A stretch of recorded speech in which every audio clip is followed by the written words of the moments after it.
महाभारत युद्ध में पितामह भीष्म के शरशैया पर लेटने के बाद गुरु द्रोणाचार्य को कौरव सेना का प्रधान सेनापति बनाया जाता है।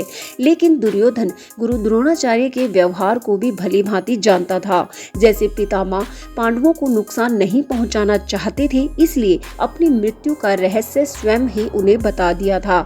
इसी तरह गुरु द्रोण भी युद्ध को लंबा खींच सकते हैं, लेकिन कभी पांडवों का वध नहीं करेंगे।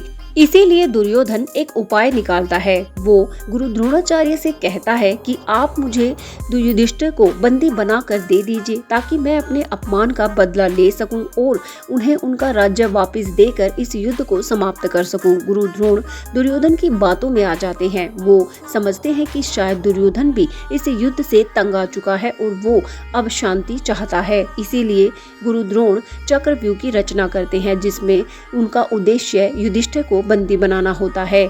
ये बात श्री कृष्ण को पता थी, इसलिए श्री कृष्ण दुष्टद्युम्न, जो कि पांडव सेना का प्रधान सेनापति था, उन्हें कहते हैं कि अब ये तुम्हारा कर्तव्य है कि तुम अपने राजा की रक्षा करो। उसके लिए ऐसी नीतियों का, ऐसी सुरक्षा का प्रबंध करो कि कोई भी सैनिक उनके नजदीक ना आ पाए। और ये बहुत ही अचूक बाण चलाया गया है दुर्योधन की ओर से। गुरु द्रोण कहीं ना कहीं, लेकिन वो पांडवों का वध करने में संकोच अवश्य करेंगे। इसीलिए दुर्योधन ने उनकी आत्मा के कंधे से ये बोझ ही हटा दिया। लेकिन यदि वे बड़े भैया को बंदी बनाने में अगर सफल हो गए तो ये युद्ध ही समाप्त हो जाएगा, क्योंकि जिस सेना का राजा बंदी बन जाता है उसका अपने राज्य पर कोई अधिकार नहीं रहता और न ही उसका कोई उत्तराधिकारी होता है। इसलिए अब तुम्हारा ये कर्तव्य है दुष्टद्युम्न कि तुम एक प्रधान सेनापति होने के नाते अपने राजा की रक्षा करो। इसके बाद इस प्रसंग में युधिष्ठिर को लेकर श्री कृष्ण इसलिए चिंतित हैं क्योंकि एक सम्राट बंदी होते ही पूरी सेना भी दास बन जाएगी और फिर युद्ध का कोई अर्थ नहीं रहेगा। और दुर्योधन का यही उद्देश्य था। दुर्योधन को ये पता था कि गुरु द्रोण भी पांडवों को मारने से बचते रहेंगे और युद्ध कभी समाप्त ही नहीं होगा। इसलिए उन्होंने युधिष्ठिर को बंदी बनाने का उपाय निकाला, ताकि दुर्योधन की इच्छा पूर्ति भी हो जाए और गुरु द्रोण को पांडवों को मारना भी ना पड़े। लेकिन श्री कृष्ण अगले दिन युधिष्ठिर को बंदी नहीं बनने देना चाहते थे। तब प्रधान सेनापति दुष्टद्युम्न उठकर कहते हैं कि सम्राट युधिष्ठिर कोई गौ नहीं है जो उन्हें कोई भी मैदान से हाँक ले जाएगा। इसलिए पांडव सेना का मुख्य उद्देश्य अब युधिष्ठिर की रक्षा करना ही था।